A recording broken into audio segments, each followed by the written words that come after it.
자, 오늘 우리에게 주신 하나님의 말씀은 욥기 말씀입니다. 2장 1절에서부터 6절 말씀이고요. 설교 제목은 하나님께서 주목하시는 사람이 인도되는 방법입니다. 자, 6절이니까 오늘은 교독을 한번 해보겠습니다. 한 절씩. 내가 한 절 읽고 여러분들 한 절 읽고. 또 하루는 하나님의 아들들이 와서 요 앞에 서고 사탄도 그들 가운데에 와서 요 앞에 서니 여호와께서 사탄에게 이르시되 내가 어디서 왔느냐. 사탄이 여호와께 대답하여 이르되 땅을 두루 돌아 여기저기 다녀왔나이다. 여호와께서 사탄에게 이르시되 내가 내 종 욥을 주의하여 보았느냐. 그와 같이 온전하고 정직하여 하나님을 경외하며 악에서 떠난 자가 세상에 없느니라. 내가 나를 충동하여 까닭없이 그를 치게 하였어도 그가 여전히 자기의 온전함을 굳게 지켰느니라. 사탄이 여호와께 대답하여 아뢰되 가죽으로 가죽을 바꾸오니 사람이 그의 모든 소유물로 자기의 생명을 바꾸올지라. 이제 주의 손을 펴사 그의 뼈와 살을 치소서.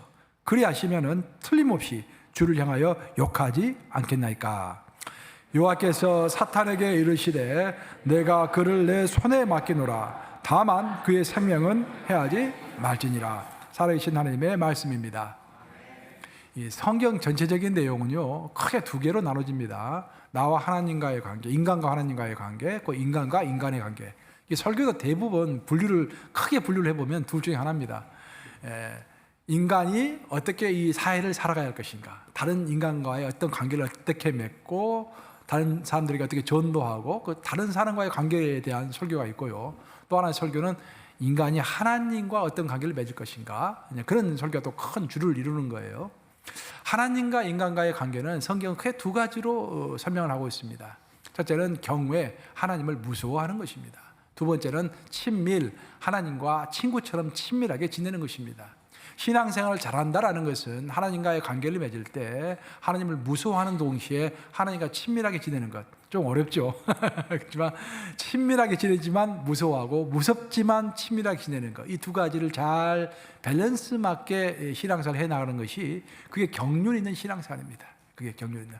저도 이제 목회를 이렇게 쭉 오랫동안 하다 보니까 느껴지는 게 젊었을 때 하는 설교는요 좀 편향되기 쉽습니다. 자기가 경험한 하나님에 대해서 많이 이야기하게 돼요. 예를 들어서 내가 무서운 하나님을 많이 경험했으면 자꾸 그런 것을 이야기하게 돼요.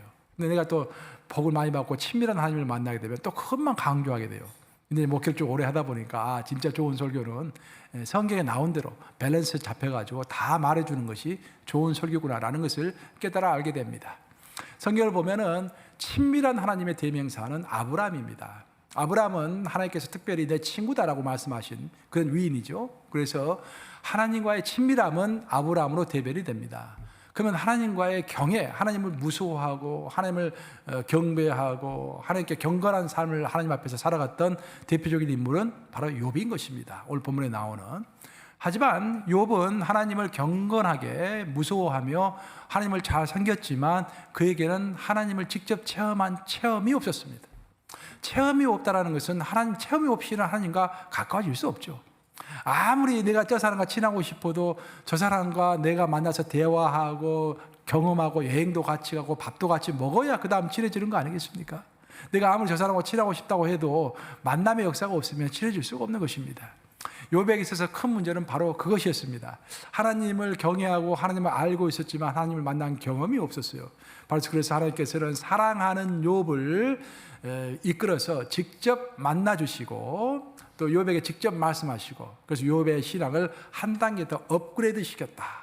즉 사실 경건한것만 하더라도 대단한 것이죠. 하지만 더 완벽한 신앙을 주시기 위하여 경건 플러스 친밀의 신앙을 주시기 위하여 욥의 시련을 허락하시고 결국은 욥이 그냥 눈으로만 보는 그런 신앙이 아니라 귀로만 듣는 그런 신앙이 아니라 눈으로 보고 손으로 만지는 그런 신앙으로 승화시켰다라는 그런 이야기를 가지고 오늘 여러분과 함께 은혜를 받고자 합니다. 제가 이제 아주 친하게 지내는 한 부부가 있어요. 제가 이제 오래전부터 알고 지내는 부부인데 그 부부는 아들, 딸 이렇게 두 명이 있습니다. 근데 내가 봐도 아들, 딸을 잘 키웠어요. 이렇게. 아주 신앙심도 좋고 아주 목사님도 잘 따르고 잘 아주 키웠어요. 그 부부는 미국 아주 고생을 많이 했습니다. 오자마자 자파상을 해가지고 자파상만 한 40년 했다는 것 같아요. 그러니까 자파상이 뭔지 아시죠? 그래서 얼마나 고생 많아요. 계속 이렇게 1달러짜리, 2달러짜리 계속 하루 내내 파는 거죠, 이제. 그래가지고 자식들을 잘 키워서 그 두 자식이 부모의 자랑인 거예요, 이게. 그래가지고 저만 만나면은 자식들 이야기를 해요. 그러니까 목사님 막 소상하게 이야기한 다음에 목사님 기도해 주세요. 이제 그렇게 이야기를 해요. 그럼 그 앞에서 같이 기도하고 자꾸 이제 말을 하면은 저도 기억이 되잖아요. 그러니까 기도할 때 이제 자꾸 이야기를 들으니까 자기는 기도하게 되고 이제 그런 것들을 경험했습니다. 자식들 너무 또 이렇게 프라우드하게 생각해가지고 그 자식들이 졸업한 대학교 있잖아요. 그 대학교 스티커를 또 이렇게 차 뒤에다 크게 붙였더라고요. 이렇게 아들이 졸업한 대학교, 딸이 졸업한 대학교. 근데 이 부부에게 고민이 한 가지 있었어요. 그 고민은 뭐냐면은 딸이 나이가 30이 훨씬 넘었는데 아직까지 시집을 안 가는 거예요. 그래서 딸 시집 보내는 것이 1번 기도 제목입니다. 그래가지고 이제 딸이 시집을 안 가는 건지 또 아니면 또 못 가는 건지 그걸 알 수가 없는데 하여튼 딸이 그 장학사도 하고 상당히 이렇게 사회적으로도 이렇게 뛰어나고 그러는데도 시집을 못 가는 거예요. 그래서 이제 두 사람이 고민을 했대요. 고민하다가 한 가지 아이디어가 생각났대요.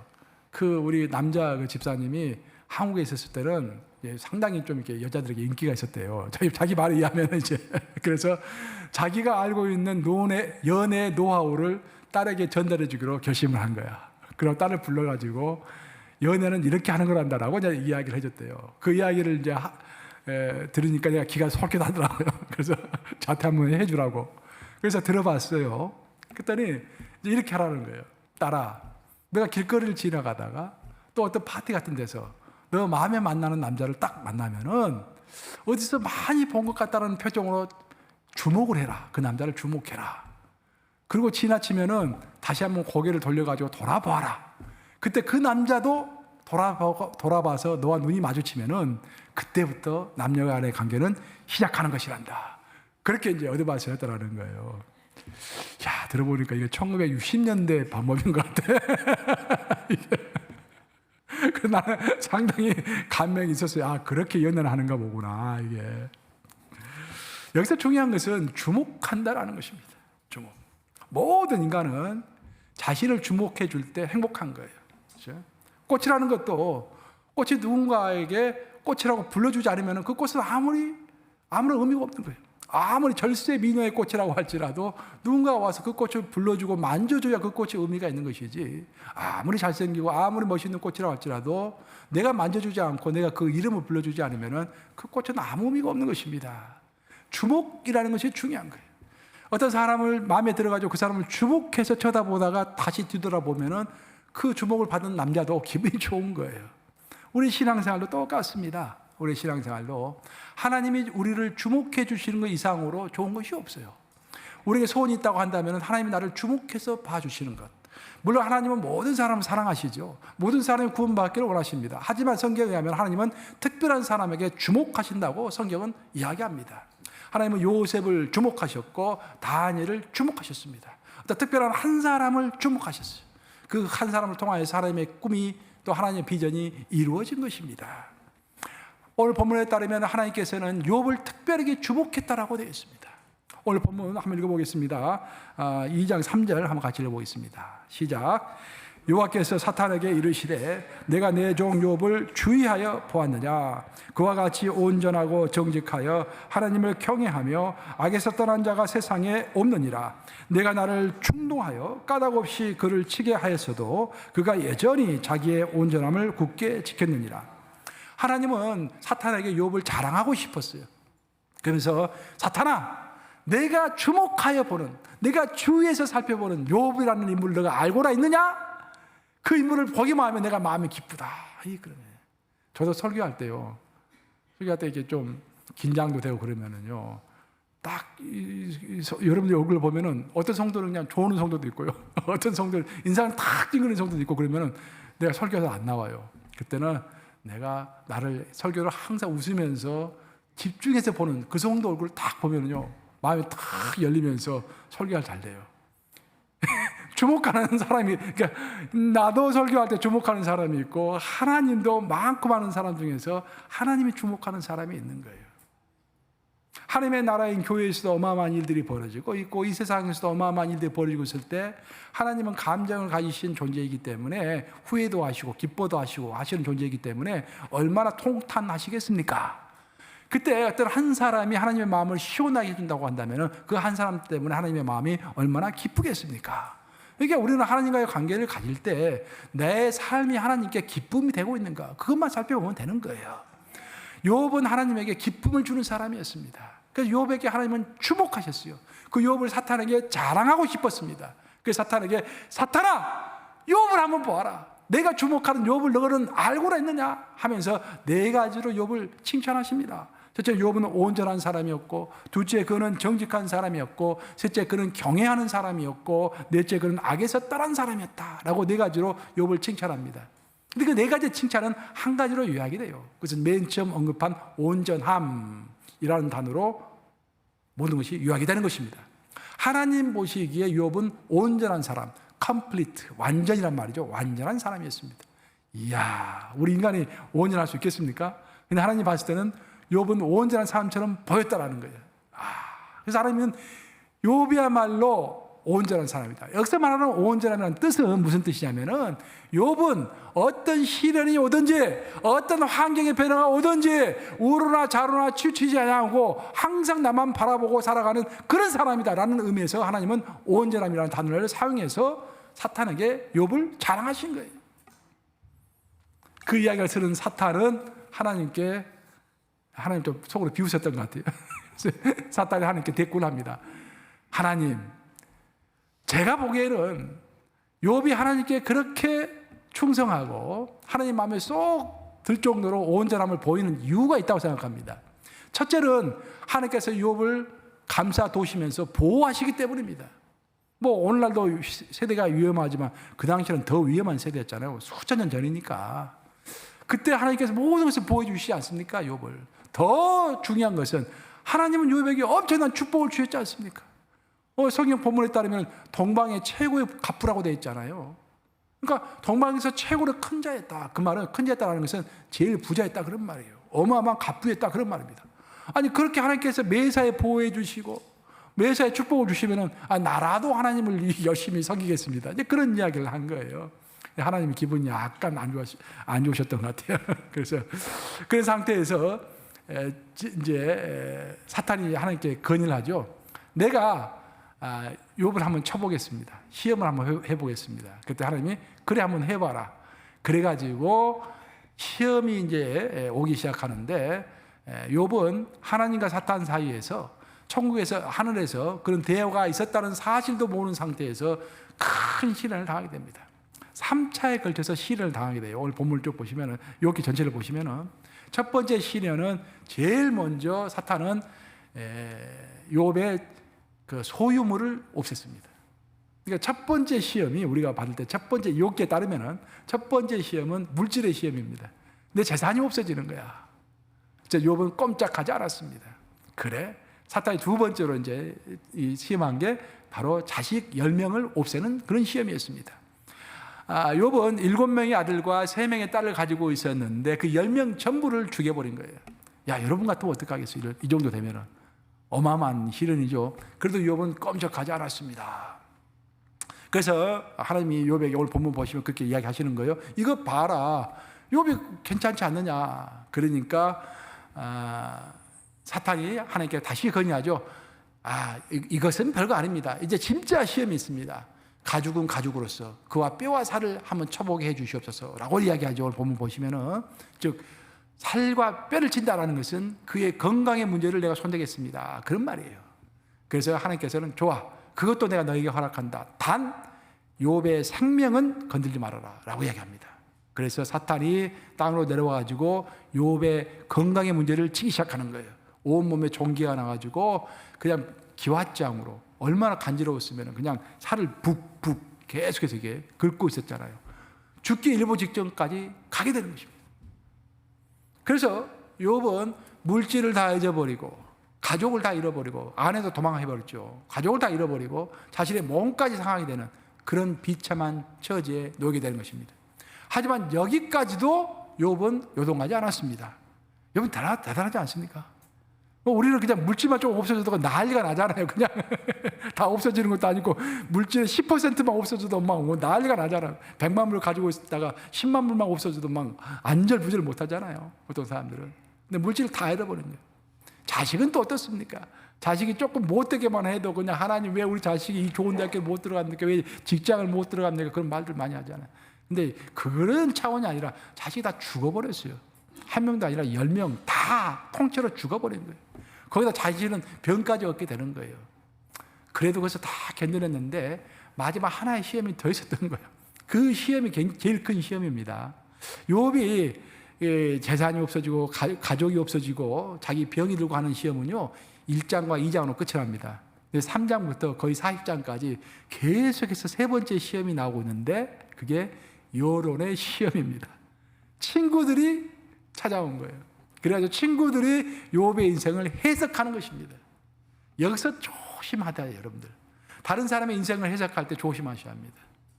세 친구는 믿음을 가지고 여러 가지로 이랬기 때문에 너가 이게 어려운 일이 생겼다, 저랬기 때문에 어려운 일이 생겼다라고 어마어마하게 말들을 많이 하죠. 그거 다 욥기가 적어놓았어요. 왜 적어놨습니까? 다 쓸데없는 소리다 라는 것을 가르쳐주기 위하여 그렇게 다 적어놓은 거예요. 하나님으로부터 듣지 못한 자기가 가지고 있는 생각을 가지고 해석을 해서 욥을 공격하기도 하고 위로하기도 한 거예요. 다 잘못된 것이죠. 그 세 번째 시험이 욥에게는 가장 아픈 시험이었습니다. 자신이 가족이 없어지고 물질이 없어지는 것은 견딜 수 있었지만 친구들이 찾아와가지고 이렇기 때문에 너가 잘못된 거다, 저렇기 때문에 너가 잘못된 거다라고 자기 멋대로 자기 인생을 그냥 해석하고 정죄하는 것, 그것이 마음이 아팠던 거예요, 욥이. 그런 상태에서 이제 욥은 그 시련을 세 번째 시련까지 다 견뎌내고 나서 마지막에 이르게 되죠. 마지막에서 놀란 일이 반전이 일어나는데 욥의 인생은요 처음에 삶의 울타리가 하나씩 무너지면서 모든 것을 다 잃게 되는 그런 인생이었는데 그것을 끝까지 참고 견뎠더니 제일 나중에는 회복이 됐는데 그냥 회복이 된 것이 아니라 이전에 가지고 있는 것보다도 훨씬 더 많은 것으로 회복이 됐다는 거예요. 물질도 2배나 더 많아졌습니다. 자식도 10명을 또 얻게 됐어요. 자식 10명이 없어졌는데 10명을 또 얻게 됐어요. 부인이 아마 새 부인이 들어온 것 같아요. 그래도 축복인지 모르겠어요. 그래서 자식이 다시 10명을 얻게 돼요. 이게. 그리고 나이도요 140년을 더 살게 됩니다. 그 실은 이후에. 이로써 알 수 있는 것은 뭐냐면은 하나님의 가장 기본적인 정서는요 우리가 잘 되기를 원하시는 거예요. 이게. 잘 되기를 원하시기 때문에 시련도 주시는 것입니다. 우리에게 많은 것을 주고 싶은데 그걸 받을 만한 그릇이 돼야 많이 받을 거 아니에요. 우리 그릇이 조그만 거야 이게. 이 정도밖에 안 되는 거야. 하나님이 그냥 엄청난 한 5리터짜리 물을 주고 싶으신데 우리는 이 정도밖에 받지를 못하는 거예요. 그래서 우리의 그릇을 크게 만들어야 하나님 주신 것도 다 받을 수 있을 거 아니에요. 그래서 하나님께서 우리에게 욥처럼 시험을 받기도 하고 우리의 삶의 울타리가 무너지기도 하고 그런 과정 가운데서 우리의 그릇의 용량이 커져 나가는 것입니다. 오늘 우리가 욥기를 이해할 때 가장 먼저 여러분들이 놓치지 말아야 할 것은 뭐냐면 이제 핵심으로 들어갑니다. 가장 우리가 놓치지 말아야 할 것은 욥은 이스라엘 사람이 아니라 동방의 사람이었다라는 것입니다. 거기부터 이야기는 시작되는 거예요. 욥기의 첫 장은 욥을 설명하면서 욥은 동방의 거부였더라라는 이야기로 시작을 합니다. 동방이라는 말이 굉장히 중요한 거예요. 왜 그랬을까요, 여러분? 동방 사람과 이스라엘 사람은 다른 거예요. 근데 하나님께서는 하나님의 축복과 하나님의 훈련을 설명하기 위하여 하필이면 그만큼 많은 이스라엘 사람 중에서 한 명을 꼽은 것이 아니라 욥, 이방인인 욥을 꼽아서 이야기를 시작하시는 것입니다. 그럼 이스라엘 사람과 동방 사람의 차이가 무엇일까? 이스라엘 사람들은요 하나님을 직접 몸으로 체험한 사람들입니다. 하나님을 눈으로 본 사람들입니다.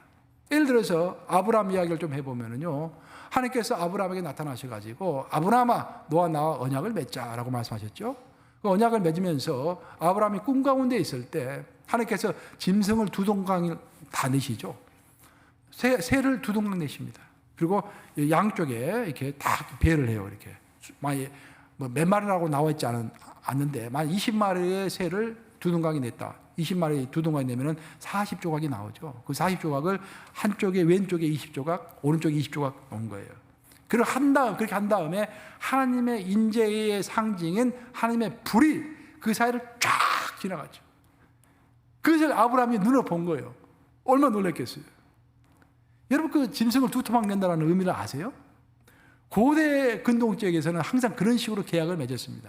그 말은 무슨 말이냐면, 만약 노아가 나오고 오늘 언약을 맺었는데 너가 언약을 배반하면은 이 짐승이 두 토막이 난 것처럼 너도 두 토막 나서 죽을 것이다. 그 이야기. 굉장히 무서운 이야기입니다. 그런 의미에서 항상 사람과 사람이 계약을 맺으면은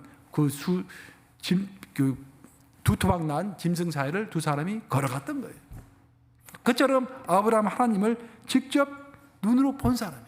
그 하나님을 만지고 하나님과 대화했던 사람입니다. 반면에 욥은 굉장히 경건한 사람이었어요. 그래서 하나님께 열심히 예배드렸는데 성경을 보면 매일 하나님께 제사를 드렸다라고 되어 있습니다. 여러분, 매일 제사를 지내기가 얼마나 어려운지 아십니까? 우리가 매일 새벽기도 드리는 것과 비교하면 안 돼요. 구약에서의 제사는 일단 재물이 있어야 하잖아요. 재물을 하나님께 드리려면요, 예를 들어서 양을 한 마리 드린다면요, 일단 양 껍질을 다 벗겨내야 합니다. 그 다음에 양 4장을 또 다 벗겨내야 돼요. 날씨도 오늘 또 날씨가 뭐 약간 더운데 그 중동 지역은 어마어마하게 덥잖아요. 땀 뻘뻘 흘리면서 양 껍질 다 벗겨내고 4장 다 벗겨내면요, 한나절 다 갑니다. 그러니까 매일 제사를 드렸다라는 것은 매일 거의 제사에 올인했다 그런 말이에요. 그 정도로 힘든 작업을 욥은 매일 했다라고 되어 있습니다. 경건한 사람이었어요. 근데 욥의 문제는 뭐냐면은 하나님을 직접 체험한 적이 없는 거예요. 이게 큰 문제예요.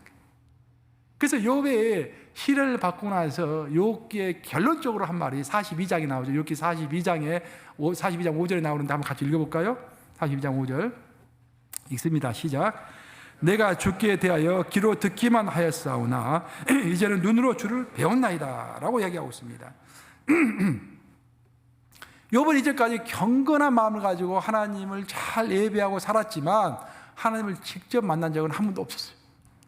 그래서 그의 신앙은 항상 귀로 듣는 신앙이에요. 성경 공부는 많이 하고 뭐 기도도 많이 하고 뭐 예배도 많이 드리고 했는데 전부 귀로 듣는 것밖에 없어. 실제로 하나님을 본 적도 없고 하나님과 대화한 적도 없고 하나님의 임재를 만진 적도 없어. 성령세를 받은 적도 없어. 그런 이야기를 하는 거예요. 욥과 아브라함의 결정적인 차이입니다, 이게. 근데 큰 시험을 통과하면서 욥은 드디어 하나님께 고백할 수 있는 거야. 아, 하나님, 내가 이제까지 귀로만 들었는데 이제사 내 눈으로 하나님을 배웠나이다. 이게 욥의 결론이잖아요. 욥에게 하나님이 직접 나타나셨잖아요. 드디어 나타나셨잖아요, 이게.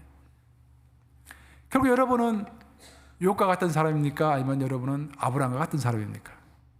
자, 우리 박석재 장로님 손을 이렇게 목을 만져 계시는데 우리 박 장로님은 욥과 같은 사람인가요? 아브라함과 같은 사람인가요? 어려운 질문입니다.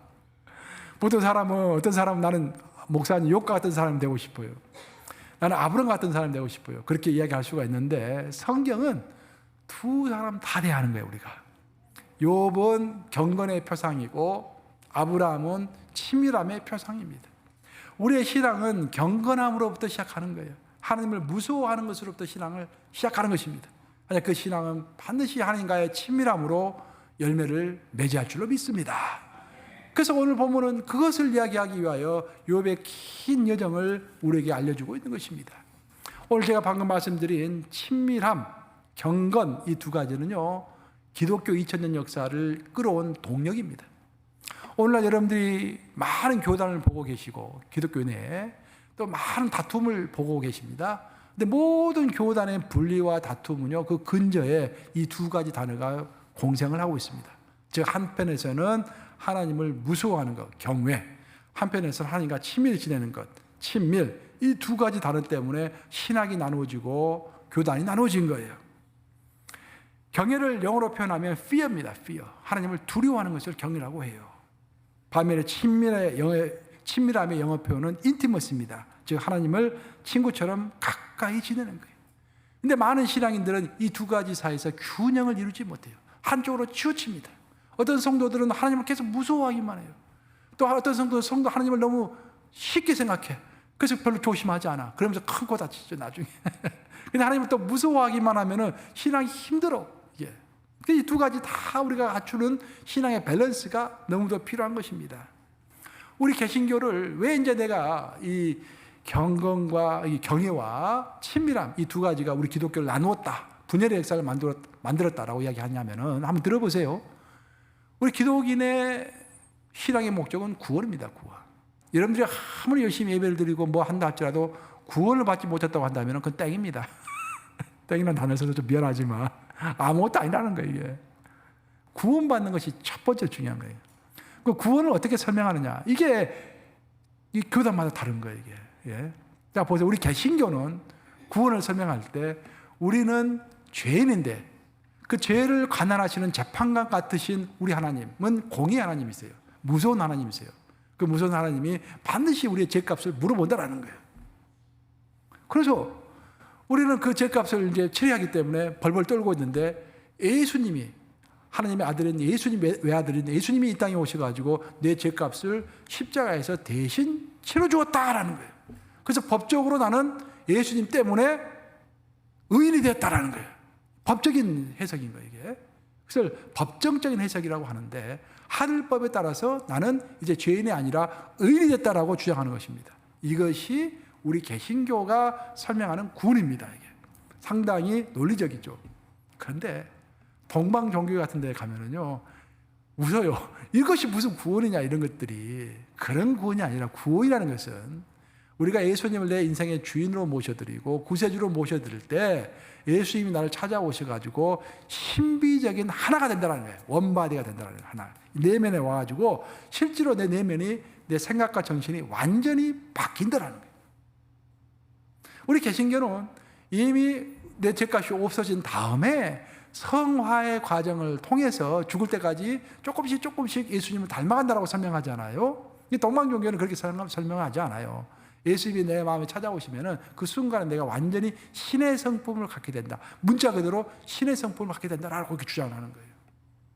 베드로 후서 1장 4절에 보시면은 베드로가 신의 성품에 참여하게 하려 함이라라는 그런 말씀을 하고 있죠. 그 말씀을 문자 그대로 이용하는 거예요. 자, 우리가 예수님을 영접했을 때 내 안에 예수님 찾아오시면서 내가 신과 같은 존재, 신의 성품을 가진 존재가 된다라고 주장하는 거예요. 그러면서 말할 수 없는 친밀감 가운데 들어가게 된다라는 거예요. 결국 구원을 설명할 때 우리 개신교는 두렵고 떨리우는 공의의 하나님 앞에서 내 죄 때문에 내가 하나님 앞에서 벌벌 떠는 거예요. 그렇죠? 그로부터 구원을 설명하고 시작하는 거예요. 근데 개신교는, 그 동방종교회는 그것이 아닙니다. 하나님과의 완전한 합일체가 됨으로 인해서 내가 어떤 죄를 범했든지, 내가 어떤 그 존재했든지 예수님을 영접하는 순간에 모든 것이 신적인 존재로 바뀌면서 내 자신이 모든 구원을 얻게 되고 해결된다라고 이렇게 그 친밀함, 신비함의 친밀함을 강조하는 거예요. 그래서 동방종교는 그 신비를 강조하고 있지 않습니까? 신비. 말로 표현할 수 없고 법으로도 표현할 수 없고 어떤 철학적인 언어로도 표현할 수 없는 어떤 신비로운 합일, 하나님과의 하나됨, 그 친밀함, 그것이 모든 것의 핵심이다라고 설명하는 거예요. 그것은 성만찬식에서도 똑같습니다. 성만찬이 얼마나 복잡한지 몰라요, 여러분들. 성만찬 자체가 복잡한 게 아니라 성만찬 해석이 교단마다 다르고 아주 어렵습니다, 그게. 근데 성만찬을 이렇게 우리 개신교는 보통 해석을 해요. 우리가 속해 있는 우리 개신교는요, 성만찬을 할 때 제일 포커스를 두는 게 예수님께서 그 말씀 하셨잖아요. 마가의 다락방에서 최후 만찬을 드실 때 제자들에게 잔을 주시면서 이 잔을 마실 때마다 나를 기념하라. 할렐루야. 기억하고 계시네요. 기념하라. 기념하라. 그 단에 우리는 포커스를 두는 거예요. 그래서 우리는 성찬식을 할 때는 예수님이 나 때문에 십자가에 못 박혀서 돌아가셨지, 고통당하셨지, 조롱당하셨지, 하나님 감사합니다. 그 하나님의, 예수님의 나를 향한 그 사랑을 기억하고 감사하는 거예요. 그것에 포커스를 둡니다. 근데 카톨릭과 동방종교회는 코숨을 칩니다. 우리 이제 이 개신교회 성만찬을 인정하지 않아요. 그들은요, 성만찬을 드는 순간, 떡과 잔을 드는 순간에 곧바로 입으로 들어가면 그 순간부터 예수님의 살과 예수님의 피로 실제로 바뀐다고 믿어요. 우리는 그게 어디 있느냐 그렇게 얘기하는데 그들은 그렇게 실제로 믿습니다. 그러니까 어마어마한 거죠. 성만 자식이 어마어마한 것이죠. 그러니까 동방종교회나 가톨릭은 이 예배를 드릴 때 예전 위주로 예배를 드립니다. 예전이라는 것은 이렇게 성만찬을 하고 이렇게 예식을 하는 거예요. 설교가 아주 짧습니다. 거의 없든지. 우리 개신교는 설교가 대부분이에요. 설교를 위해서 나머지가 모든 게 있는 거예요. 예배가. 이게 큰 차이가 있는 것이죠. 특별히 이제 성만찬 내가 여러분들이 이제 아실 때 이 성만찬 이야기 들은 이유가 성만찬에서 특별히 동방종교에서 강조하는 단어가 두 가지 단어를 강조합니다. 그러면서 그 친밀함을 강조해요. 성만찬을 통해서 이루어지는 그 친밀함. 그건 뭐냐면은 flow라는 단어하고 또 touch라는 단어입니다. flow, 흐른다라는 단어이고 touch, 만져주다라는 것이죠. 우리가 누가복음 24장을 보시면은 엠마오의 두 제자가 이야기가 나옵니다. 엠마오 출신의 두 제자가 자기의 고향 엠마오로 돌아가는 과정 가운데 있었는데 그때 부활하신 예수님께서 엠마오의 두 제자 옆에 나타나십니다. 그리고 같이 대화하시죠. 그리고 밤이 됐을 때 그들이 한 방에 들어가서 제자 두 사람과 부활하신 예수님 세 명이서 식사를 하는 장면이 나옵니다. 그 장면에서 두 가지 사건이 나죠. 첫째는 그들이 영안이 뜨게 됩니다. 예수님을 보는 순간 예수님이 주신 축사하신 떡을 받는 순간에 눈이 뜨게 돼요. 그리고 그들의 가슴이 뜨거워지는 것을 경험했습니다. 물론 예수님의 말씀을 들을 때 가슴이 뜨거워졌지만 자신의 가슴이 뜨거워졌다라고 고백하는 순간은 성찬식을 함께 드는 그 순간이었습니다. 그것이 누가복음 24장 30절에서부터 32절인데 한번 같이 읽어보겠습니다. 시작. 그들과 함께 음식 잡수실 때에 떡을 가지사 축사하시고 떼어 그들에게 주시니 그들의 눈이 밝아져 그인 줄 알아보더니 예수는 그들에게 보이지 아니하시는지라. 그들이 서로 말하되 길에서 우리에게 말씀하시고 우리에게 성경을 풀어주실 때에 우리 속에 마음이 뜨겁지 아니하더냐 하고 라고 얘기했습니다. 기본적으로 동방종교회와 가톨릭에서 성만찬식을 설명할 때 가장 중요한 것은 그 가운데 하나님의 프레전스, 하나님의 임재가 명확하다라는 거예요. 그 하나님의 임재가 흘러가면서 플로우 하면서 우리의 눈이 영안이 뜨게 돼서 하늘 세계를 바라보게 되고 진리를 이해하게 되고 더 중요한 것은 하나님의 터치가 이루어지면서 우리 가슴이 뜨거워진다는 거예요. 성만찬식을 그렇게 중요하게 여기는 거예요. 그 모든 것의 그 언저리에는 그 밑에는 바로 하나님과의 친밀함이 있는 것입니다. 그 하나님의 임재의 친밀함. 그래서 동방종교회는 하나님의 친밀함을 강조하는 쪽으로, 우리 개신교는 하나님의 어미함심, 엄위하심, 그러니까 하나님의 두려우심, 경외죠. 그걸 강조하는 쪽으로 이렇게 해가지고 양자 쪽으로 쭉 이렇게 흘러온 거예요. 근데 오늘 최근에 들어서 21세기에 들어서 종교 통합주의라고 이제 이렇게 보통 이야기를 하죠. 동방종교회와 우리 개신교와 대화를 많이 시작했습니다. 성만찬식에 대해서도 우리가 의견을 좀 좁히자. 그리고 신앙생활에 대해서도 의견을 좀 좁히자라는 쪽으로 의견을 좁혀가면서 잠정적으로 결론을 맺은 게 뭐냐면은 우리에게는 경건도 필요하고 친밀함도 필요하다는 거예요. 그게 키포인트.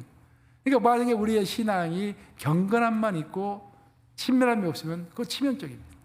또 반대로 친밀함은 있는데 경건함이 없다고 한다면 그 신앙은 굉장히 위험한 거예요. 하나님은 엄미하신 하나님이십니다. 무서운 하나님이세요. 그러니까 우리가 너무 까불면 안 돼요. 하나님 앞에서 조심해야 합니다. 이게 결국 욥의 이야기를 다시 돌아오면은 욥은 경건한 사람이고 하나님을 경외하는 사람이었지만 그는 하나님을 직접 체험해 본 적이 없는 사람이었습니다. 그래서 하나님 보시기에 욥에게는 하나님을 향한 그 친밀함, 하나님을 경험하는 것, 그것이 필요했던 것입니다. 경건했지만 몸으로 하나님을 체험하지 못했던 욥은 이제 새로운 차원에서 하나님을 만나야 했기 때문에 하나님께서 그의 삶의 울타리를 하나씩 쳐내려가면서 욥으로 하여금 자신을 돌아보게 하고 하나님을 더 작게 만드시고 그 결과로서 하나님과 직접 만나는 놀라운 역사가 있었던 것입니다. 우리가 기도할 때 어떤 사람들은 기도하지 않던 사람이 갑자기 열심히 기도를 해요. 왜 그러겠습니까? 기도 제목이 있기 때문에 기도하지 않던 사람이 갑자기 기도를 하는 거예요. 그러다가 기도가 응답되면 어떻게 합니까? 그 사람은 이제 기도를 안 해요. 이제 더 이상 새벽 기도 안 나와. 그럴 것인 거야. 거기에 문제가 있어요. 근데 성경은 기도에서 말씀하실 때 쉬지 말고 기도하라. 항상 기도하라. 라고 돼 있잖아요. 이로써 우리가 알 수 있는 것은 뭐냐면 우리가 기도 제목을 가지고 하나님께 기도하면요 항상 기도할 수가 없습니다. 그 기도 제목만 가지고 기도하다가 그 기도 제목이 응답이 되면 더 이상 기도할 필요가 없어지는 거예요. 그래서 성경의 말씀을 지킬 수가 없어요. 항상 기도하라. 그런데 하나님을 사랑하고 하나님과 연애하면은 항상 기도할 수 있습니다. 그렇죠?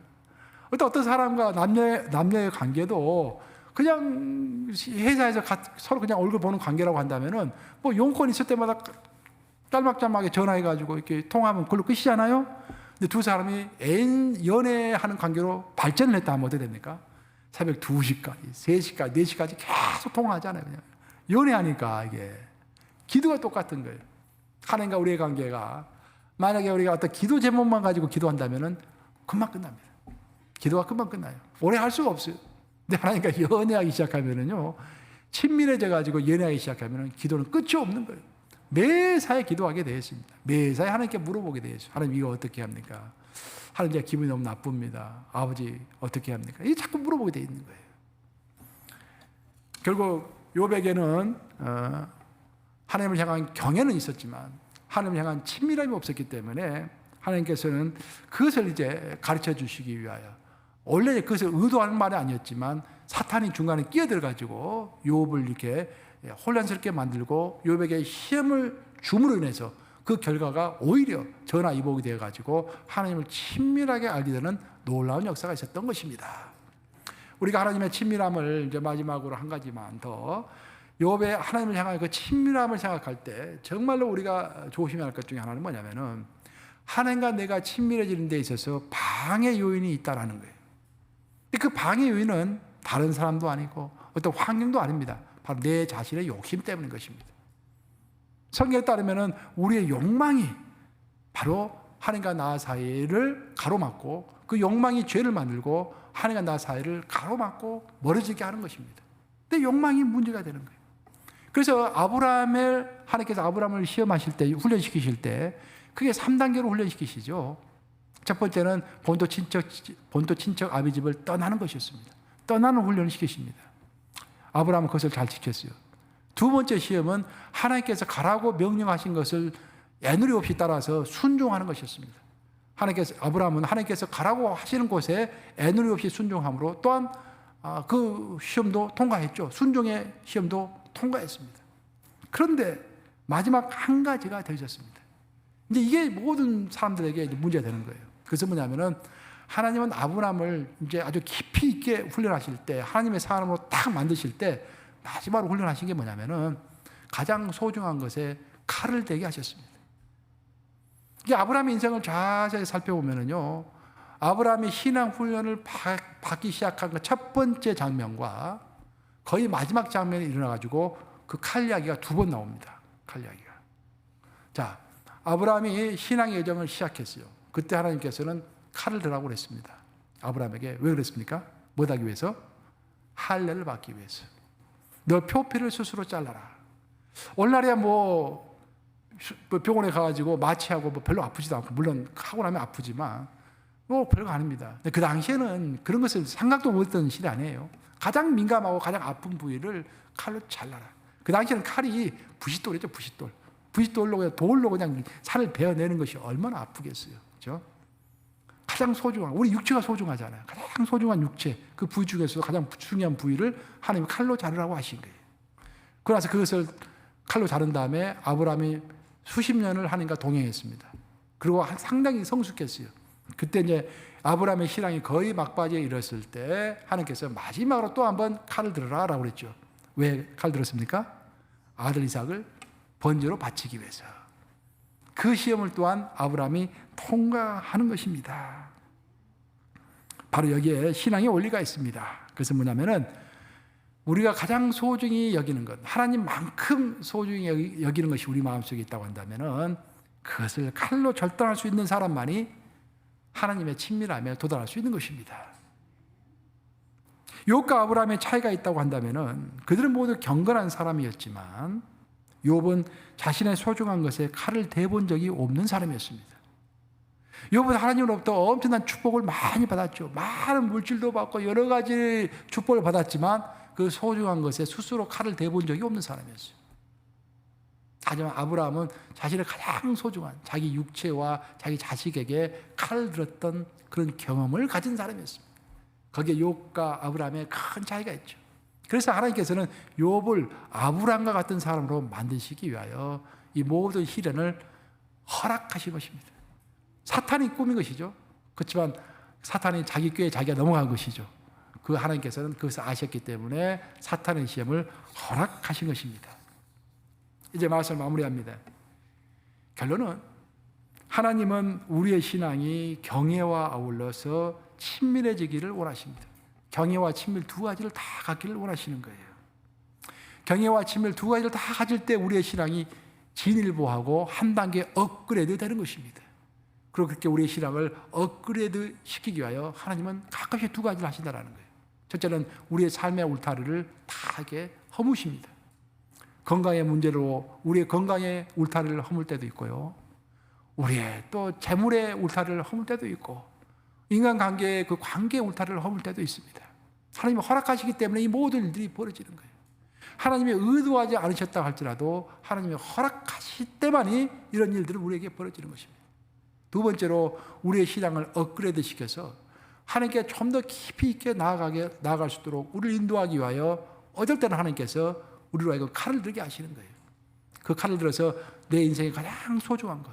각자가 있잖아요. 여러분 각자가 뭐 마음에 소중하게 여긴 거 있을 거 아니에요. 각자가 있어. 지금 뭔가가 있어. 지금. 그것에 칼을 대게 만드시는 것입니다. 그래서 여러분의 인생에 삶의 울타리가 무너질 때 또 뭔가 칼을 들어야 할 때 주저하지 마시고 하나님이 허락하셨다라고 믿으시고 용기 있게 돌파해 나가심으로 경건뿐만 아니라 하나님과의 친밀함도 가지시는 여러분 되시기를 우리 주님의 이름으로 축원합니다. 기도하시겠습니다.